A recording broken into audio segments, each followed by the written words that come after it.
Ar žinojote, kad gražus makiažas prasideda nuo gražios odos? Pirmiausia, pradedame rytą nuo stiklinės vandens, padėkos ne tik kūnas, bet ir oda.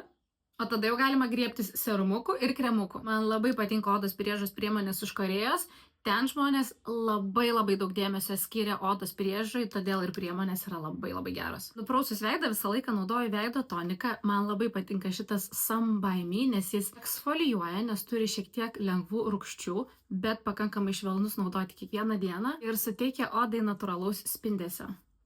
Beje, verta nepamiršti ir kaklo bei dekoltė zonos. Atgaivinti paakius būtinai paakių kremas, bet to, kai naudojate paakių kremą, paakių maskuoklis atrodys žymiai geriau.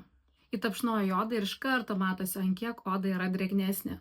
Šis Cosrx paakių kremas yra ne tik labai lengvos tekstūros ir lengvai susigeria, bet ir yra praturtintas peptidais, kuris sugrąžina odai drėgmę ir skaistumą. Giliam odos drėkinimui Some by Me beta pantenolio serumas labai malonios lengvos tekstūros, atkuria odos barjerą, ramina odą ir oda pasidaro tarsi prisirpęs persikas. Tam, kad pudra, maskuokliai ir kitos makiažo priemonės gerai gultų ant odos bei gražiai laikytųsi dienos eigoje, labai svarbus maksimalus odos drėkinimas. Todėl serumą uždarau su Some by Me tos pačios serijos beta pantenolio kremu. Jo tobula tekstūra visiškai nesuriebina veido, bet oda atrodo nuostabiai glotni. Nei vienas iš mūsų nenori priešlaikinio odos senėjimo, nežinau kaip jūs, bet aš nenoriu naujų pigmentinių dėmių atsiradimo ir tų, kurias turiu paryškėjimo. Todėl būtinai reikia naudoti aukštą apsaugą nuo saulės. Mano vienas mylimiausių pasirinkimų yra Cosrx Alijošiaus saulės apsaugos kremas su SPF 50. Jis puikiai susigeria, galite nebijoti palikto riebalo ant odos.